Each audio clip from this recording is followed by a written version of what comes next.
What is going on, Dokkan fan? Welcome back to the channel. Welcome back to another Dragon Ball Z Dokkan Battle video. As always, my name is G, and guys, we're going to be jumping back into the Super Battle Road stages here. Today we're going to be facing the Extreme TEQ challenge here. We are going to be taking just a mono INT team because unfortunately there's no category that we can be rocking at the same time, so it's just still be relatively easy. And let's go ahead and see what we can do here. So this Vegeta here is actually pretty good now. When he got his EZA, he gets an attack and defense boost, as well as attack and defense plus 120%, attack plus 30%, and defense plus 20% per key sphere obtained, which is pretty crazy considering that this guy was pretty much fodder and bobble food, and now this guy is pretty much like godly like, which is crazy. Let's go ahead and just do that. And yeah, whatever. This INT Gogeta is pretty much nothing. Like, this guy is just the free I guess friend that you can bring. He's not going to be viable or useful in any sort of way. He's pretty much just being used for his leader skill. So yeah, so we should be able to take out, who am I attacking first? Is it Mercenary Tao that we're attacking? I believe it is him, right? Yeah, so Mercenary Tao should be pretty much killed here. And yeah, so guys, if you guys have not watched my latest video, I did posted a video regarding defeating Lord Slug without using a single item, using the movie categories, I believe the movie heroes categories. If you guys have not checked out the video, I'll definitely be leaving the link on the description or on top of it here in the little eye. Go ahead and click on that if you guys are interested in seeing what kind of teams you can bring, because that team pretty much dominated that whole fight. Alright, so let's go ahead and, wow, Goku actually transformed. Man, that Gogeta was pretty much worthless. He pretty much let me get fucking killed. Yeah, let's do that. So Goku's pretty much just gonna dodge everything. That's pretty crazy that he, man, that's a lot of damage. Alright. So the whole point of me just trying to do the Super Battle Roads is, in the hope is to try to help potential newcomers to the game in Dokkan Battle.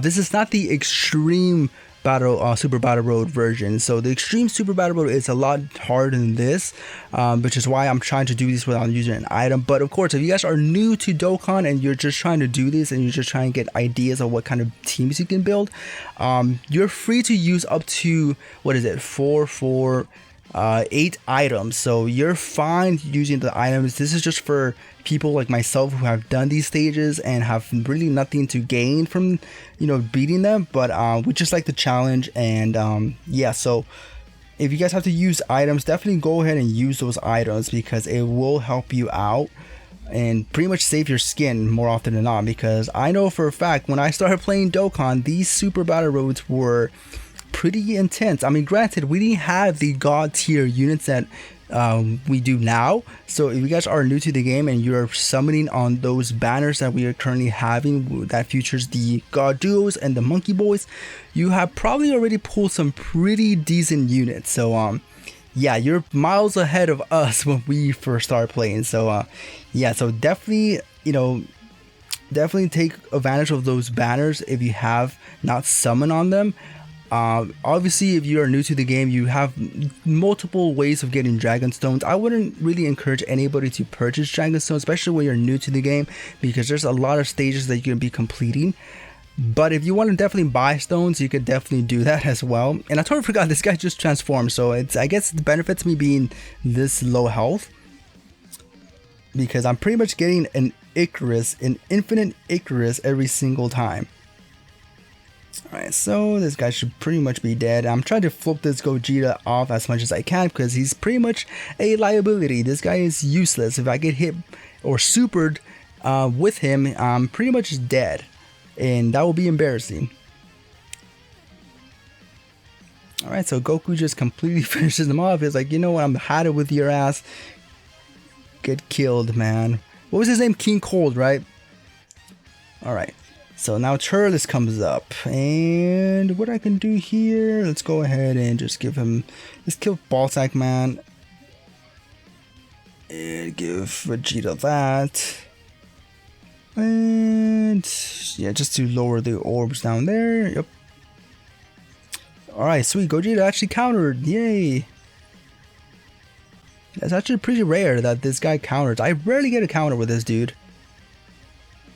Alright, so I'm pretty sure Boss Like Man is pretty much done. If not, then, you know, Vegeta's going to finish him off.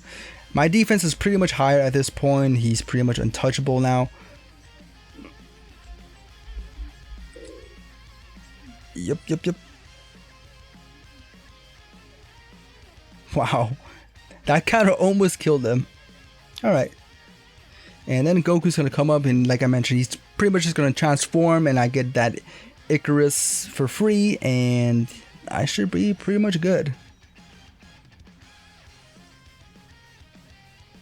Now, I did mention that this Vegeta, he unfortunately has not really aged all that well in the terms with like the new power creep that is the Ultimate Red Zone, because this guy gets, you know, he gets hit pretty hard and that's not a good thing.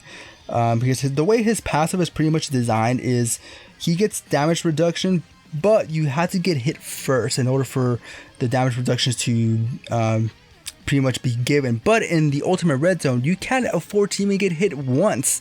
You have to have your guard up or your damage reduction already high in order to even tank a normal hit.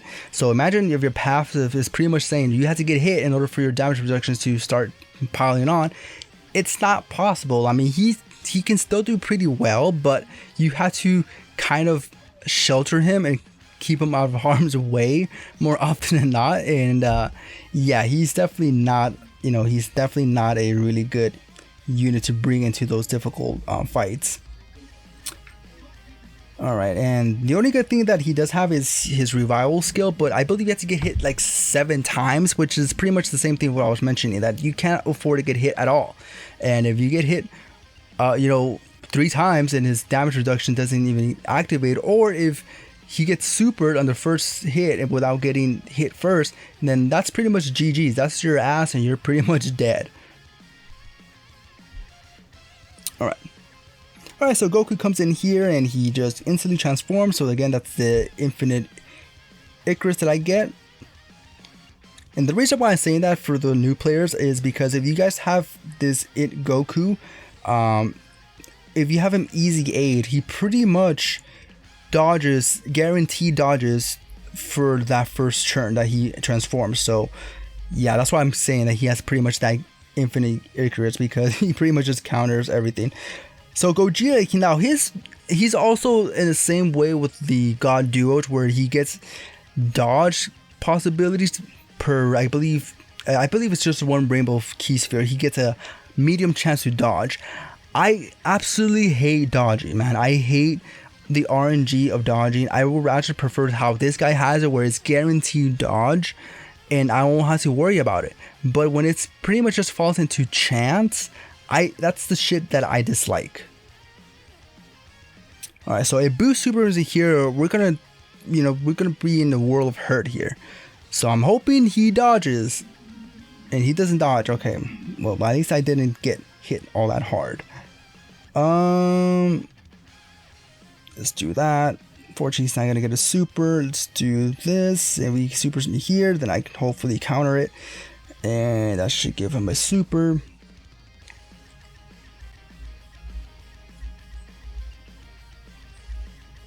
Now, I probably should have Vegeta and Ultra Instant Goku in the same rotation. That way, Vegeta can pretty much turn some key spheres into rainbow key spheres, and that will pretty much help him get like his guaranteed super, so he can get that damage, that defense boost for 3 turns. So I don't know why I didn't have him in rotation, by the way. So for these events, this Vegeta definitely does good, and like I mentioned, in the new banners that we are currently having, he is actually future there. So you, if you guys are lucky, you can probably pull this guy, and he will definitely be helpful in these super battle rope stages. But for the red zone, he's not that good. But for these stages, he's definitely pretty good. And I think that's GG's. Mr. Boo should be dead, and yep, that should be the game right there. Basically, this is what happens when you bring a whole mono INT team instead of bringing a category. The mono unfortunately, it's no longer the GOATs. Back in the day, bring the whole mono team of, you know, AGL, tech, strength, whatever used to be like the GOAT, but now it's all falls into categories. But yeah, so we got it done. That's the Super Battle Road versus the Extreme TEQ using the mono INT team. No items run. That's pretty much it. If you guys made it this far into the video, I just want to say thank you so much for your time. If you like this video, I'll greatly appreciate that. It does help me out tremendously with the YouTube's algorithm. And if you'd like to subscribe, it's completely free and no cost to you, and you can always unsubscribe at any time. But with that being said, guys, I'll see you all on the next video. All right, peace out.